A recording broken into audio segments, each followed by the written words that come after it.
ሰላም የማቀርባቸውን ታሪኮች ከወደዳችሁትና በምላሹም እኔን በጥቂቱ ለማገዝ ካሰባችሁ ቻናላችንን ሰብስክራይብ በማድረግና ይህንን ቪዲዮ ላይክ በማድረግ አብራችሁኝ ሁኑ። ታሪኩ የሚጀምረው ኤጅ በተባለች አንዲት ትንሽ ከተማ ውስጥ በሚገኝ ጥንታዊ ሙዚየም ህንፃ ነው።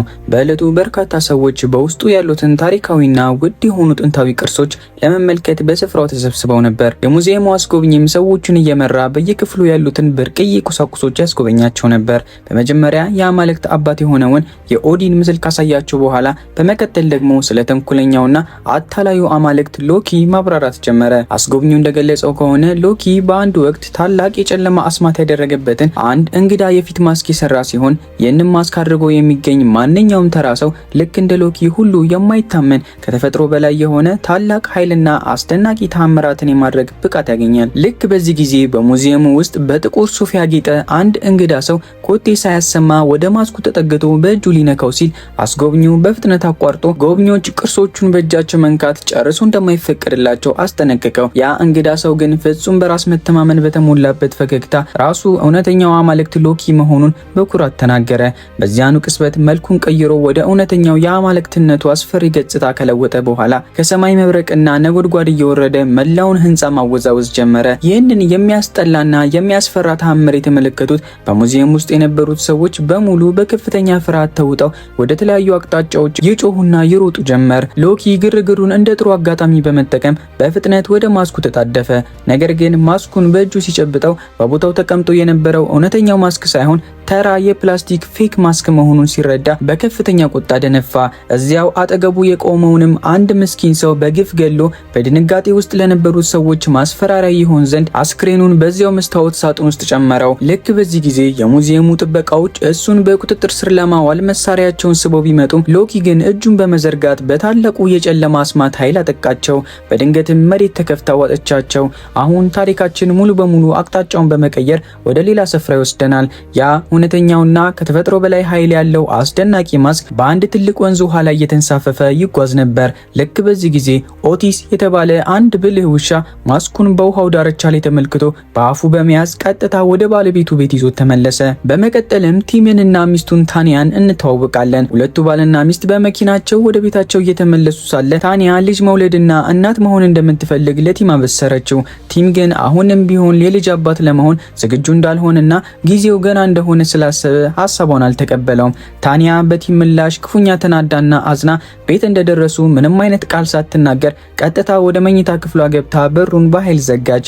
ቲም ሚስቱን ለማረጋጋትና ለማስደሰት በርካታ ጥረቶችን ቢያደርግም እሷ ግን ልትሰማው ፈቃደኛ አልነበረችም። በመጨረሻም ቲም ምንም ማድረግ ስላልቻለ ከውሻው ከኦቲስ ጋር መጫወት ጀመረ።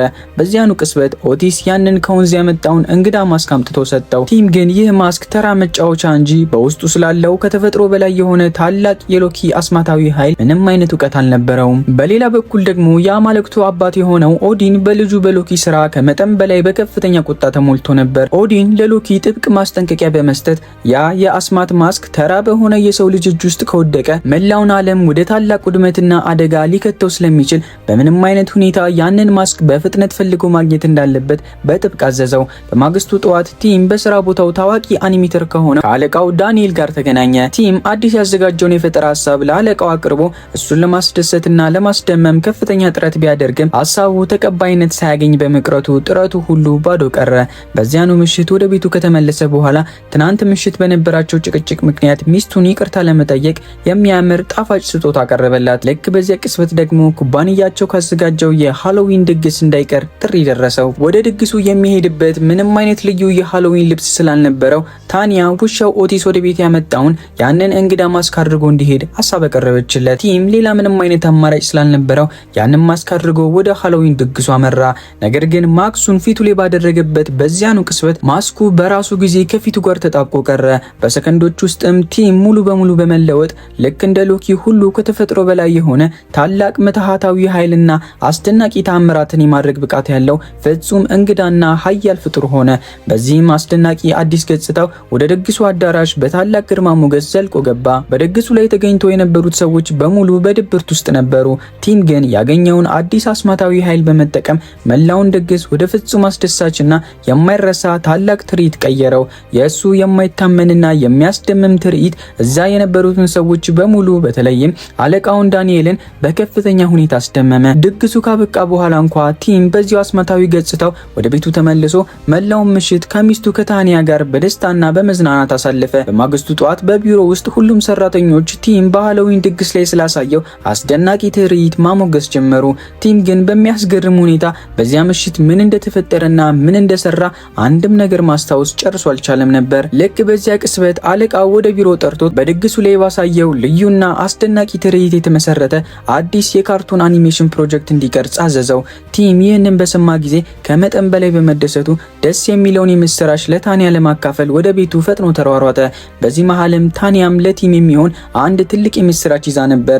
እሷም ነፍሰ ጡር መሆኗን ገለጸችለት። ሁለቱም ባልና ሚስት በፍጥነት ወደ ሐኪም ቤት በመሄድ ምርመራ ካደረጉ በኋላ በእውነትም የልጅ ወላጆች ሊሆኑ መሆናቸውን አረጋገጡ። በድንገትም ታኒያ የማቅለሽለሽ ስሜት ተሰማት። ነገር ግን ከአፏ የወጣው ትውከት ሳይሆን በርካታ ህብረ ቀለማት ያላቸው የሚያማምሩ የሳሙና አረፋዎች ነበሩ። ከዚህ እንግዳና ድንገተኛ ክስተት በኋላም ሁለቱም የተለመደውን የዕለት ተዕለት ህይወታቸው መቀጠል የጀመሩ ሲሆን ከጥቂት ወራት በኋላም አልቪ ብለው የሰየሙትን ውብ ወንድ ልጅ ወደዚህ ዓለም ተቀበሉ። በሌላ በኩል ደግሞ ሎኪ ያንን የጠፋበትን አስማታዊ ማስክ ለማግኘት አሁንም ቢሆን በየቦታው ይንከራተት ነበር። በፍለጋውም ወቅት ወደ አንድ የዕቃ ማከማቻ መጋዘን ይደርሳል።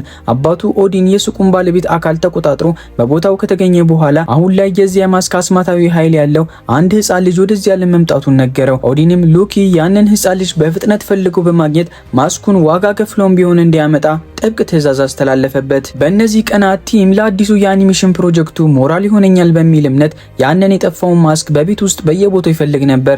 ነገር ግን ውሻው ኦቲስ ማስኩን አዲሱ የውሻ ቤቱ ውስጥ በሚስጥር ደብቆት እንደነበር ቲም ጨርሶ የሚያውቀው ነገር አልነበረም። በእውነቱ ከሆነ ህፃኑ አልቪ ወደ ቤቱ ከመጣ በኋላ ኦቲስ ቀድሞ ይኖርበት የነበረውን የራሱን ክፍል ለህፃኑ በመልቀቁ ምክንያት በልጁ ላይ ከፍተኛ ቀናት አድሮበት ነበር። ማስኩን በየቦታው ፈልጎ ማግኘት ያልቻለው ቲም በመጨረሻ ተስፋ ቆርጦ ወደ ስራ ቦታ አመራ። ታኒያ ደግሞ ትንሹን አልቪን ለመንከባከብ ቤት ውስጥ ቀረች። ታኒያ ከልጇ ጋር እየተጫወተች ሳለ አንድ ፊኛ እየነፋች በነበረበት ቅጽበት በድንገት የህፃኑ አልቪ ራስ ልክ እንደ ፊኛ ተነፋ። ከጥቂት ቅጽበታት በኋላ ግን የልጁ ራስ እንደገና ወደ ቀድሞ ተፈጥሯዊ ቅርጹ ተመለሰ። በአቅራቢያው ቆሞ ይህንን ሙሉ ትዕይንት በገዛ ዓይኖቹ የተመለከተው ውሻው ኦቲስ በህፃኑ አልቪ ላይ ያለው ቅናት ስሜት ይበልጥ እየጨመረና እየጠነከረ ሄደ። በዚያኑ ሰዓት አካባቢ ሎኪ ያንን አስማታዊ ኃይል ያለውን ህፃን ልጅ ለማግኘት ሲል ወደ ንብ በመቀየር ወደ ሆስፒታል አመራ። እዚያም እንደደረሰ የሆስፒታሉን ነርስ በመንደፍ አካሏን ተቆጣጠረ። በመቀጠልም የእሷን ገጽታ በመያዝ በዚያ ዕለት የተወለዱትን ህፃናት ሙሉ ዝርዝር ስም መመርመር ጀመረ። ዝርዝሩን ካገኘ በኋላም ህፃኑን ፍለጋ ጀመረ።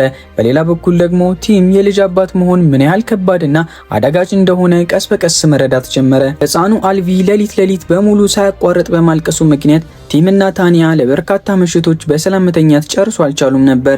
ጭራሽ በአንድ ምሽት ቲም ከመጠን በላይ ከመድከሙ የተነሳ በስህተት ለህፃኑ ጥጦ እንደመስጠት የኤሌክትሪክ አምፖል ሊያጎርሰው ነበር። ልክ በዚያ ቅጽበት ህፃኑ አልቪ በውስጡ ያለውን ምስጢራዊ አስማታዊ ኃይል በመጠቀም ነገሩ ከመበላሸቱ በፊት አባቱን ቲምን ከእንቅልፉ ቀሰቀሰው። ነገር ግን ቲም ልጁ አስማት እንደተጠቀመ ጨርሶ የተረዳው ነገር አልነበረም። በማግስቱ ጠዋት ታኒያ ለስራ ጉዳይ ለአንድ ሙሉ ሳምንት ያህል ወደ ሌላ ከተማ መሄድ እንዳለባት ለቲም ነገረችው። ቲም ይህንን በሰማ ጊዜ ስጋቱ ይበልጥ ጨመረ። ምክንያቱም በዚያው ሳምንት ውስጥ አዲሱን የካርቱን ፕሮጀክቱን ለቴሌቪዥን ጣቢያው ባለቤቶች አቅርቦ ማሳየት ነበረበት። አሁን ላይ የቢሮ ስራውን ከመስራት ጎን ለጎን ትንሹን አልቪን ብቻውን የመንከባከብ ከባድ ኃላፊነት ወደቀበት። ስለዚህም ስራውን ከቤት ሆኖ እንዲሰራ አለቃውን ፍቃድ ጠየቀ። ደስ በሚል ሁኔታም አለቃው ሀሳቡን ተቀበለው። ከዚህ በኋላ ታኒያ ሁለቱንም ተሰናብታ ጉዞዋን ቀጠለች። ታኒያ ከተነሳች በኋላ ቲም ስራውን በትኩረት ሰርቶ ለማጠናቀቅ ከፍተኛ ጥረት ቢያደርግም ህፃኑ አልቪ ግን ያለ እፍረት ማልቀሱን አላቆመም ነበር። ቲም ልጁን ለማረጋጋትና ለማስደሰት በርካታ ዘዴዎችን ቢጠቀምም ምንም ሊሰራለት አልቻለም። በዚህ መልኩ ሌላኛው እንቅልፍ የሌለው አሰልቺ ምሽት አለፈ። በተመሳሳይ ጊዜ ደግሞ አለቃው ፕሮጀክቱን በፍጥነት ጨርሶ እንዲያስረክብ ደጋግሞ ይጎተጉተው ነበር። ከጥቂት ጊዜ በኋላ ታኒያ የሁለቱን ሁኔታ ለመጠየቅ በስልክ ደወለች። ትንሹ አልቪ የእናቱን ድምጽ በስልኩ በሰማበት ቅጽበት በከፍተኛ ደስታ ለመጀመሪያ ጊዜ እናቴ ሲል ተጣራ። ቲም ይህንን በሰማ ጊዜ ከመጠን በላይ በመደሰት ልጁ አባቢ እንዲለውን ፈለገ። አልቪ ግን እንደገና እናቴ ሲል ደገመው። ነገር ግን በዚህ ጊዜ የህፃኑ ድምጽ የትንሽ ልጅ ሳይሆን ፍጹም የጎለመሰ የትልቅ ሰው ድምጽ ነበር። ቲም ይህንን አስፈሪ ድምጽ በሰማበት ቅጽበት በፍርሃትና በድንጋጤ ደንዝዞ ባለበት ቀረ። በሌላ በኩል ደግሞ ሎኪ እጁ ባስገባው የህፃናት ስም ዝርዝር መሰረት በየቤቱ እየሄደ ህፃናቱን መፈተሽ ጀመረ። በመጀመሪያ የእቃ አከፋፋይ ነጋዴ መስሎ ወደ አንዲት ሴት ቤት በመግባት አዲስ የጽዳት ማሽን ማሳየት ጀመረ። ሴትዮዋ ማሽኑን ልትጠቀምበት ስትሞክር ሎኪ አስማቱን በመጠቀም ሴትዮዋን ቀጥታ ወደ ማሽኑ ውስጥ ሳባት። በመቀጠልም እዚያ ቤት ውስጥ የሚኖረውን ህፃን በጥንቃቄ ቢመለከተውም ልጁ ምንም አይነት አስማታዊ ብቃት የሌለው ተራ ልጅ መሆኑን ተረዳ። ልጁም በቁጣ ተሞልቶ አንድ አሻንጉሊት በሎኪ ፊት ላይ ወረወረበት። በዚህ መሃል ቲም ወደ ቤቱ ተመልሶ በፕሮጀክቱ ላይ ለማተኮር ቢሞክርም ትንሹ አልቪ ግን ለአንድ ሰከንድ እንኳን ሰላም ሊሰጠው አልፈለገም። በመጨረሻ ምንም ማድረግ ስላልቻለ ታኒያ የካርቱን ፊልሞች ለልጁ እንዳያሳይ በጥብቅ አስጠንቅቀው የነበረ ቢሆንም ልጁን በቴሌቪዥኑ ፊት አስቀምጦ አሮጌ የካርቱን ፊልሞችን ከፈተለት። እቅዱም ሰራለት። አልቪ በጸጥታ ተቀምጦ ካርቱኑን መመልከት ጀመረ። ቲም አጋጣሚውን በመጠቀም በፍጥነት ወደ ስራው ተመለሰ። ውሻውን ኦቲስንም ሕፃኑን በጥንቃቄ እንዲጠብቅለት አዘዘው። ኦቲስ ግን ወደ ውጪ በመውጣት ወደ ውሻ ቤቱ በመሄድ ቀደም ሲል ደብቆት የነበረውን ያንን አስማታዊ ማስክ መፈለግ ጀመረ። ከብዙ ድካም በኋላ ማስኩን አገኘው። አውጥቶ ፊቱ ላይ ባደረገው ቅጽበትም ኦቲስ ከተፈጥሮ በላይ የሆነ አስማታዊ ኃይል ወዳለው እንግዳና ግዙፍ ውሻነት ተለወጠ። በሌላ በኩል አልቪ በቴሌቪዥን የሚያየውን ካርቱን በጥልቀት ይከታተል ነበር። በካርቱኑ ላይም አንድ ሰው ብቻውን ሆኖ ሲያያት ጊዜ ብቻ የምትጨፍርና የምትዘፍን እንግዳ እንቁራሪት ያገኛል። ሰውየው በእሷ ገንዘብ ለመስራት ቢሞክርም ሌላ ሰው በሚመጣበት ጊዜ ግን እንቁራሪቷ ተራ እንስሳ ሆና ትቀመጣለች። በመጨረሻም ታሪኩን ማንም ሊያምነው ስላልቻለ እንደ እብድ ተቆጥሮ ወደ እብዶች እስር ቤት ይላካል። አልቪ ይህንን ካርቱን እያየ ከመጠን በላይ ይደሰት ነበር። ነገር ግን በሌላ በኩል ኦቲስ ማስኩን አድርጎ እሱን ከዚህ ዓለም ለዘላለም ለማጥፋት አደገኛ ሴራ እየጠነሰሰበት እንደሆነ ጨርሶ የሚያውቀው ነገር አልነበረም። በማግስቱ ጠዋት ቲም እንደገና በስራው ላይ ቢቀመጥም ለዝግጅቱ የሚሆን አዲስ የፈጠራ ሀሳብ ማግኘት ግን አልቻለም። ልክ በዚያ ቅጽበት ትንሹ አልቪ በቴሌቪዥን ያያትን ያቺን ዘፋኝ እንቁራሪት በትክክል መስሎ መደነስና መዘመር ጀመረ። ቲም ይህንን ሲመለከት በፍርሃትና በመገረም ደነገጠ። በሚቀጥለው ቅጽበት የህፃኑ አልቪ መልክ መለወጥ ጀመረ። ራሱንም ሙሉ በሙሉ የካርቱኑን ገጸ ባህሪ መስሎ ተቀየረ። በመቀጠልም መላውን ቤት እያመሰ መደነስ ጀመረ። አልቪ ወደ ኩሽና ውስጥ ሲሮጥ ቲም በከፍተኛ ድንጋጤ ተከተለው። ቲም በፍርሃት ተውጦ ለድንገተኛ አደጋ ጥሪ በማድረግ ልጁ ሰውኛ ያልሆኑ አስደናቂ ነገር እያደረገ እንደሆነ አስረዳ። ነገር ግን በስልኩ መስመር ላይ የነበረው ፖሊስ እንደ ቀልድ ቆጥሮት ስልኩን ዘጋበት። ቲም በሁኔታው ተስፋ ቆርጦ እርዳታ ለማግኘት ወደ ጎረቤቱ ቤት በመሄድ የሆነውን ሁሉ ተናገረ። ጎረቤቱን ብትሆን ነገሩ ልታምነው አልቻለችም። ቲም እውነቱን እየተናገረ እንደሆነ ለማረጋገጥ አልቪ ያንን ትርኢት እንደገና እንዲደግሞ ጠየቀው። ነገር ግን አልቪ ልክ እንደ ካርቶኑ እንቁራሪት በሰዎች ፊት ፍጹም ተራ ህፃኑ አረፈው። ቲም ስጋቱ ይበልጥ እየጨመረ መጣ። በድንጋጤም አልቪን በኃይል ማወዛወዝ ጀመረ። ጎረቤቱ ግን ሁኔታውን በተሳሳተ መንገድ በመረዳቷ ቲም በልጁ ላይ ጉዳት ለማድረስ እየሞከረ እንደሆነ አስባ በቁጣ ከቤቱ አባረረችው። ከጥቂት ጊዜ በኋላ ቲም ወደ ቤቱ ተመልሶ አልቪን ለማረጋጋት ሞከረ። በድንገትም አልቪ የአባቱን እግር ይዞ ልክ እንደ ተራ አሻንጉሊት በክፍሉ ውስጥ እያዞረ ይወረውረው ጀመር። ልክ በዚያ ቅጽበት ኦቲስ ማስኩን አድርጎ በቦታው ከተገኘ በኋላ አንድ አሻንጉሊት በመስጠት የህፃኑን ትኩረት ለመስረቅ ሞከረ። ነገር ግን ያ የሰጠው አሻንጉሊት ሳይሆን አደገኛ ቦምብ ነበር። አልቪ አደጋውን ወዲያውኑ በመረዳቱ ቦምቡን አከሸፈው። በመቀጠልም በአፉ የፍንዳታ ድምጽ በማውጣት ከቦታው ሸሸ። ኦቲስ ድምጹን ሲሰማ እቅዱ እየሰመረ መስሎት ህፃኑ መሞቱን በማሰብ በደስታ መፈንጠስ ጀመረ። እንደ ሽልማትም አንድ ትልቅ አጥንት አገኘ። ነገር ግን አጥንቱን ሊነክሰው ሲል አጥንቱ ወደ ቦምብነት ተቀይሮ በፊቱ ላይ ፈነዳ። ሆኖም ግን በማስኩ አስማታዊ ኃይል ምክንያት ኦቲስ ከሞት ተረፈ። ከዚህ በኋላም ቢሆን ተስፋ ሳይቆርጥ አልቪን ለማስወገድ አዲስና ይበልጥ አደገኛ የሆነ ሴራ ማዘጋጀት ጀመረ። ቀኑ ወደ ማጠቃለያው ሲቃረብ ኦቲስ አዲሱንና አደገኛ እቅዱን ለመፈጸም ወደ ቤት ገባ። ልክ በዚያ ቅጽበት ቲም ተመለከተው። ኦቲስ ተራ ውሻ ሳይሆን በርካታ አደገኛ መሳሪያዎችን የታጠቀ አስፈሪ ፍጡር ሆኖ አየው። ቲም ይህንን የሚያስፈራ ትዕይንት ሲመለከት በፍርሃት ብዛት እዚያው ቦታ ላይ ራሱን ስቶ ወደቀ። ኦቲስ ለሱ ምንም አይነት ትኩረት ሳይሰጥ ቀጥታ ወደ አልቪ ክፍል አመራ። እዚያም ገመድና መንጠቆ በመጠቀም ወደ ጣሪያ ወጣ። አጋጣሚውንም ተጠቅሞ በህፃኑ አልቪ አልጋ ላይ መንጠቆ አሰረበት። እቅዱ አንድ ልዩ ማሽን በመጠቀም ህፃኑን ወደ ላይ ስቦ ከቤት ማውጣት ነበር። ነገር ግን አልቪ ከጀርባው በሚስጥር እንደመጣበት አልተረዳም ነበር። አልቪ አጋጣሚውን በመጠቀም የማሽኑን መንጠቆ በኦቲስ አንገት ላይ ያሰረው። ኦቲስ ማሽኑን ባበራበት ቅጽበት ራሱ ወደ አየር ተሽቀነጠረ። በዚያኑ ቅጽበት ቲም ራሱን ከሳተበት ነክቶ ልጁ ልጁን ለመርዳት በፍጥነት ተሯሯጠ። ነገር ግን በቦታው ሲደርስ ነገሮች ሙሉ በሙሉ ከቁጥጥር ውጭ ሆነው ነበር። ኦቲስ ከማሽኑ ጋር ተያይዞ ቀጥታ ተወንጭፎ ወደ አንዱ ፒያኖ ውስጥ ተከሰከሰ። በመቀጠልም የአየር ማቀዝቀዣ ቱቦውን ሰብሮ በመውጣት ከኮርኒሱ ማራገቢያ ጋር ተጋጨና ከቤት ውጭ ተፈተፈተ። ነገር ግን የውሻው መከራ በዚህ ብቻ አላበቃም። ያ የያዘው ማሽን ያለ እረፍት ወዲህና ወዲያ እየጎተተ አንገላታው። በመጀመሪያ ወደ ቆሸሸ በርሜል ውስጥ ወደቀ። በመቀጠልም የቤቱን ክፍሎች እያፈረሰ ተጉዞ በመጨረሻም ወደ ማጠቢያ ማሽን ውስጥ ገብቶ ጠፍጣፋ ሆኖ ወጣ። ልክ በዚያ ቅስበት አልቪ ልክ እንደ ፊኛ ነፍቶ ወደ ውጭ ሲወረወረው የአስማታዊ ማስክ ከኦቲስ ፊት ላይ ተነቅሎ መሬት ላይ ወደቀ። ማስኩ ከፊቱ ላይ በወለቀበት ቅስበትም ኦቲስ ወደ ቀድሞ ተራ ውሻነቱ ተመለሰ። ይሁን እንጂ በዚህ ሁሉ ምስቅልቅል ምክንያት የቤቱ እቃዎች ሙሉ በሙሉ ወድመው ነበር። ይህ ሁሉ ጥፋት ደርሶ ሳለ ቲም አሁንም ቢሆን የልጁን ዳይፐር የመቀየርና እሱን የመንከባከብ ስራው ላይ ትኩረት አድርጎ ነበር። ልክ በዚያ ቅስበት ሎኪ ዴሊቨሪ ማን መስሎ በሩን አንኳኩቶ አንድ ትልቅ ፓኬጅ ለቲም ያስረክበዋል። ቲም እቃውን ለመክፈት ሲጣደፍ ትንሹን አልቪን ለጥቂት ሰከንዶች ያህል ከዛ ከዴሊቨሪ ማን ጋር ትቶት ወደ ጎን አለ። ሎኪ ይህንን ታላቅ አጋጣሚ በመጠቀም አልቪን በጥንቃቄ መረመረው። ነገር ግን በዚያ ቅስበት ሕፃኑን ፍጹም ተራ ልጅ መስሎ ስለታየው ሎኪ በነገሩ ሳይጠራጠር ልጁን ትቶት ከቦታው ተነሳ። በሌላ በኩል ቲም የያዘውን ፓኬጅ በከፈተበት ቅስበት ከውስጡ አንድ ግዙፍ የቦክስ ጓንት ተወንጭፎ በመውጣት አገጩ ላይ በኃይል መታውና ራሱን አስቶ መሬት ላይ ዘረረው። ከጥቂት ጊዜ በኋላ ቲም ሲነቃ በልጁ ላይ ክፉ ኃይል አርፎበታል የሚል እምነት ስላደረበት አልቪን ይዞ ወደ ህፃናት ሐኪም ቤት ለመሄድ ወሰነ። ልጁን መኪና ውስጥ አስገብቶ ወደ ሆስፒታል እየነዳ ሳለ በድንገት አልቪ አንገቱን ሙሉ በሙሉ ወደ ኋላ በማዞር እንግዳ የሆነ አረንጓዴ ፈሳሽ በመኪና ውስጥ ይተፋ ጀመር። ቲም ይህንን አስፈሪ ትዕይንት ሲመለከት ፍርሃቱ ይበልጥ እየጨመረ መጣ። ነገር ግን ሎኪ በምስጢር ከመኪናቸው ጀርባ እየተከተላቸው እንደሆነ ጨርሶ አላወቀም ነበር። ሎኪ ይህንን ሁሉ በገዛ ዓይኑ ከተመለከተ በኋላ አልቪ ያንን አስማታዊ ማስክ ያደረገው ሰው ልጅ መሆኑን ሙሉ በሙሉ አረጋገጠ። ከጥቂት ጊዜ በኋላ ቲም ወደ ህፃናት ሆስፒታሉ ይደርሳል። ሎኪም እሱን ተከትሎ እዚያው ደረሰ። ነገር ግን መኪናውን ያልተፈቀደ ቦታ ላይ በማቆሙ ምክንያት አንድ የትራፊክ ፖሊስ መጥቶ ከለከለው። ሎኪ ያለምንም ማመንታት ፖሊሱን በኃይል መጥቶ ራሱን እንዲስት ካደረገ በኋላ ቀጥታ ወደ ቲም በመሄድ ያንን አስማታዊ ማስክ እንዲመለስለት በጥብቅ ጠየቀው። ቲም ማስኩ ያለበትን ቦታ ጨርሶ እንደማያውቅ ደጋግሞ ቢናገርም ሎኪ ግን ሊያምነው አልፈቀደም። ይልቁንም በእጁ ላይ አንድ ግዙፍ መፍለጫ ፈጠረ። ልክ በዚያ ቅስበት የአማልክቱ አባት ኦዲን የአንዱን ጥበቃ አካል ተቆጣጥሮ በቦታው በመገኘት ሎኪን ለማስቆም ሞከረ። ቲም አጋጣሚውን በመጠቀም አልቪን አቅፎ ለማምለጥ ቢሞክርም ሎኪ ግን ከፊታቸው ትልቅ የብረት ግንብ ገደበባቸው። ከዚያም ሎኪ በአስማቱ አንድ ትልቅ ሻንጣ ፈጥሮ ከውስጡ ግዙፍ ቦምብ አውጥቶ ወደ ቲምና አልቪ ወረወረባቸው። በዚያ ቅስበት አልቪ ሁለቱን እጆቹን ወደ ጋሻነት በመቀየር አባቱን ከቦምቡ ፍንዳታ ጠበቀው። ቲም የልጁን የማይታመን አስማታዊ ኃይል ሲመለከት በከፍተኛ ሁኔታ ደነገጠ። ነገር ግን ውጊያው አሁንም ቢሆን አላበቃም ነበር። ሎኪ ወደ እውነተኛው የአማልክት ገጽታው በመለወጥ ግዙፍ የእሳት ኳስ ፈጠረ።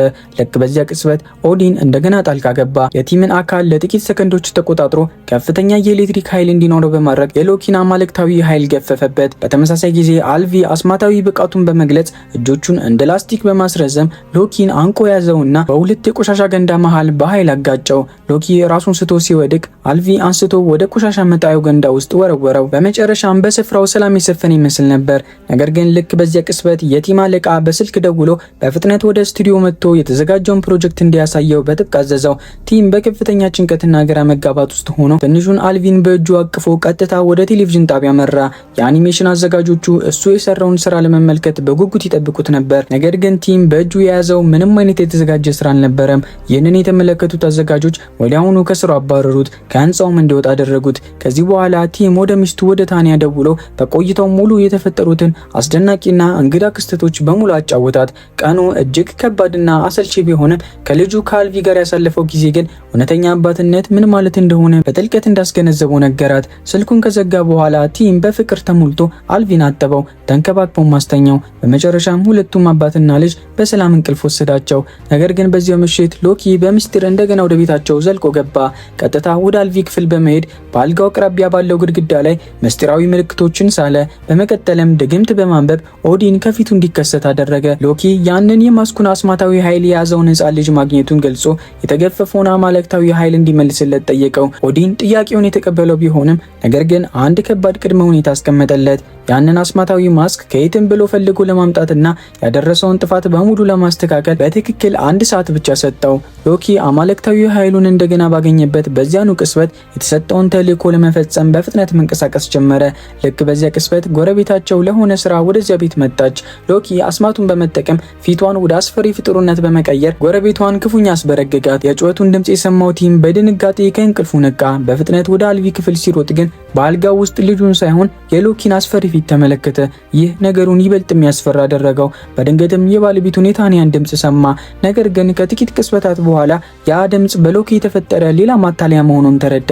በመጨረሻም ሎኪ እውነተኛውን ገጽታውን ገልጾ ቲም በ6 ደቂቃ ውስጥ ያንን አስማታዊ ማስክ ካላመጣለት ልጁን አልቪንን ለዘላለም እንደማያገኘው በጥብቅ አስፈራራው። ይህንን ተናግሮም አልቪንን አፍኖ በጣሪያው በኩል አምልጦ ሄደ። ከጥቂት ጊዜ በኋላ ታንያ ከጉዞዋ ወደ ቤት ተመለሰች። የቤቱን ሙሉ በሙሉ መደምሰስና መበላሸት ስታይም በከፍተኛ ድንጋጤ ቆማ ቀረች። በፍርሃት ተውጦ የነበረው ቲም ሚስቱን ታንያን እንደገና በሎኪ የተፈጠረ አስመሳይ መስላ ስለታየችው በጥፊ መታት። ነገር ግን በሚቀጥለው ቅጽበት ስህተቱን ተረድቶ ይቅርታ ጠየቃት። እውነቱንም በሙሉ ዘረዘረላት። በመጀመሪያ ታንያ የቲምን ንግግር ጨርሶ ልታምኑ አልቻለችም ነበር። ነገር ግን ልክ በዚያ ቅጽበት ያቺ ጎረቤታቸው በአስማት ምክንያት አፍንጫዋ ግዙፍ ሆኖ ተቀይሮ ወደ ቤቱ ገባች። ይህንን የተመለከተችው ታንያ ቲም የተናገረው እውነት መሆኑን አምና ተቀበለች። ሁለቱም ባልና ሚስት ወዲያውኑ አልቪን ለማዳን ዝግጅት ጀመሩ። ያንን አስማታዊ ማስክ የሚገኝበትን ቦታ የሚያውቀው ውሻቸው ኦቲስ ብቻ መሆኑን ያውቁ ነበር። በዚህ መሃል ኦቲስ እንደገና ማስኩን አድርጎ ከጎረቤት ውሻ ጋር እየተዝናና ነበር። ቲም አግኝቶት አልቪንን ለማዳን እርዳታውን ጠየቀው። በዚህ ጊዜ ኦቲስ ለመርዳት ተስማማ። ማስኩን ከፊቱ ላይ አውልቆ ለቲም አስረከበው። በዚህም ሁለቱም በአንድነት አልቪን ለማስመለስ ተዘጋጁ። በሌላ በኩል ደግሞ ሎኪ ከአልቪ ጋር እየተጫወተ አስማታዊ ኃይሉን በመጠቀም ሲዝናና ነበር። በጨዋታቸው መሃልም ራሳቸውን ተኳሾች አድርገው አሰቡ። ሎኪ በመጀመሪያ የፕላስቲክ ሽጉጥ ተኩሶ ጨዋታውን አስጀመረ። አልቪ ግን በሚያስገርም ሁኔታ እውነተኛ አስማታዊ ሽጉጥ በእጆቹ ውስጥ አገኘ። ልክ በዚያ ቅጽበት ቲም እና ታንያ በቦታው ደረሱ። አልቪንን እንዲለቅላቸውና በሱ ምትክ አስማታዊ ማስኩን እንዲወስድ ለሎኪ ሀሳብ አቀረቡለት። በመጀመሪያ ሎኪ በስምምነቱ ተስማምቶ የነበረ ቢሆንም በመጨረሻው ሰከንድ ግን ሀሳቡን በመቀየር አልቪንም ሆነ ማስኩን ለራሱ ለማስቀረት ወሰነ። በድንገትም ውሻው ኦቲስ በሎኪ ላይ ዘሎ መጥፎ ቦታ ላይ ነከሰው። በዛም ምክንያት ማስኩ ተወንጭፎ ተወረወረ። ቲም በፍጥነት ማስኩን በአየር ላይ ጨብጦ ፊቱ ላይ ያደረገው። ወዲያውኑም እንደገና ከተፈጥሮ በላይ በሆነ አስማታዊ ኃይል ተሞላ። ሎኪ ይህንን ሲመለከት በፍርሃት ዞር ብሎ መሸሽ ጀመረ። ቲምም አዲሱን ኃይሉን በመጠቀም መኪናውን ወደ ተዋጊ ማሽንነት ቀየረው። ታንያና ኦቲስ ከመኪናው ውስጥ ከሱ ጋር ተቀመጡ። ሶስቱም በአንድነት ሎኪን ማሳደድ ጀመሩ። ሎኪ ሊያስቆማቸው ሲል መንገዱን በሙሉ ወደ ታላቅ የውሃ ማዕበልነት በአስማት ቀየረው። ቲም ግን ተስፋ ሳይቆርጥ ማሳደዱን ቀጠለ። በመጨረሻም ሎኪ ወደ አንድ የቦክስ ማሰልጠኛ ሪንግ ደርሶ ቲምን ለውጊያ ጋበዘው። በሁለቱም መካከል ታላቅና አስደናቂ ውጊያ ተጀመረ። ሎኪ በአስማት ስራ ላይ የተካነ በመሆኑ በመጀመሪያ ላይ በቲም ላይ የበላይነት አግኝቶ ነበር። ቲም ግን ጨርሶ እጁን ለመስጠት አልፈለገም። ቲም በያዘው ትልቅ ሻንጣ ሎኪን አጥቅቶ በውስጡ ካጎሮ በኋላ ሻንጣውን ወደ ውቅያኖስ ውስጥ ወረወረው። በዚህ መሃል ታንያ አልቪን ከታሰረበት ነፃ ወጣችው። ሶስቱም ከቦታው ለማምለጥ ተዘጋጁ። በድንገት ግን ሎኪ ከውቅያኖሱ ተመልሶ በመምጣት መንገዳቸውን የሚዘጋ ግዙፍ እርሳስ በአስማት ፈጠረ። ቲም በርካታ የእንጨት አሻንጉሊት መሳሪያዎችን በመወርወር ሊያጠቃው ቢሞክርም ሎኪ ግን መሳሪያዎቹን በሙሉ ወደሚያማምሩ አበቦች ቀየራቸው። በመቀጠልም ሎኪ በዚያ ግዙፍ እርሳስ ቲምን መታው። ቲም ግን አንድ ግዙፍ መቅረጫ በመጠቀም እርሳሱን ቆራርጦ ጣለው። ቢሆንም ግን እርሳሱ እንደገና ተቀጣጥሎ አንድ ላይ በመሆን ሎኪ ከፊታቸው ደግሞ ቆመ። ሁለቱም ወገኖች ይህ ውጊያ በዚህ መልኩ ጨርሶ ሊያልቅ እንደማይችል በተረዱ ጊዜ ሎኪ ሕፃኑ አልቪ ራሱ ከማን ጋር መሄድ እንደሚፈልግ እንዲመርጥ ሀሳብ አቀረበ።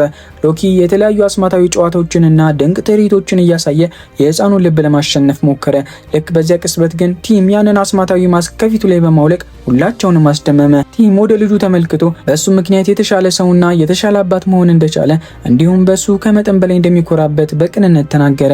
የቲምን እውነተኛና አባታዊ የፍቅር ስሜት የሰማው አልቪ ለመጀመሪያ ጊዜ በፍቅር ተሞልቶ አባቢ ሲል ጠራው። ያለምንም ማመንታትም ከወላጆቹ ጋር ለመኖር መረጠ። ይህንን የተመለከተው ሎኪ በከፍተኛ ቁጣ ተሞልቶ ሁላቸውንም ለማጥፋት አንድ ግዙፍ መዶሻ ፈጠረ። ቲም ቤተሰቡን ለመጠበቅ ሙሉ ኃይሉን ተጠቀመ። ነገር ግን ሎኪ ከመዶሻ ውስጥ ስለቶችን አውጥቶ አቆሰለው። ሁሉም ነገር አበቃ በተባለበት በዚያች ቅስበት የአማልክቱ አባት ኦዲን በቦታው ተከሰተ። ኦዲንም የሎኪ ጊዜ ማብቃቱን እና አሁን ላደረገው ጥፋት በሙሉ ተገቢውን ቅጣት ሊቀበል እንደሚገባው በግርማ ሞገስ አወጀ። ነገር ግን ቲም ወደ ኦዲን ተጠግቶ ሎኪን ይቅር እንዲለው ተማጸነው። ቲም የአባት ልብ ቅጣትን ከመመረጡ በፊት ይቅርታን ማድረግን ያውቃል ሲል የተናገረው ጥበብ የተሞላበት ንግግር የኦዲንን ልብ በጥልቀት ነካው። ተረዳው። ኦዲንም ልጁን ሎኪን ይቅር ብሎ አቅፎ ወደ አማልክቱ ዓለም ይዞት ተመለሰ። ከሜዳቸው በፊት ኦዲን ያንን አስማታዊ ማስክ ለሌላ ሰው አደጋ እንዳይሆን ከራሱ ጋር ይዞት ሄደ። በማግስቱ ጠዋት ቲም ከቀድሞ አለቃው ዳንኤል ጋር ተገናኝቶ ከልጁ ጋር ካሳለፈው የማይረሳ የአባትነት ልምድ የተገኘውን አዲስ የአኒሜሽን ሀሳብ አካፈለው። አለቃው በሀሳቡ ከመጠን በላይ በመደሰቱ ሁለቱም በአንድነት በመስራት ታላቅ ስኬትን ያገኘ አስደናቂ የካርቱን ፊልም አዘጋጁ። በዚያኑ ምሽትም በፊልሙ የምረቃ ድግስ ላይ መላው ቤተሰብ በከፍተኛ ደስታ ያከብሩ ነበር። በድንገትም ታኒያ ፈገግ ብላ እንደገና ሁለተኛ ልጅ ልትወልድና እናት ልትሆን መሆኑን የምስራች ተናገረች። ይህንን ታላቅ የምስራች የሰማው የቲም ደስታ ወሰን አጣ። ታሪካችንም በዚሁ ተጠናቀቀ።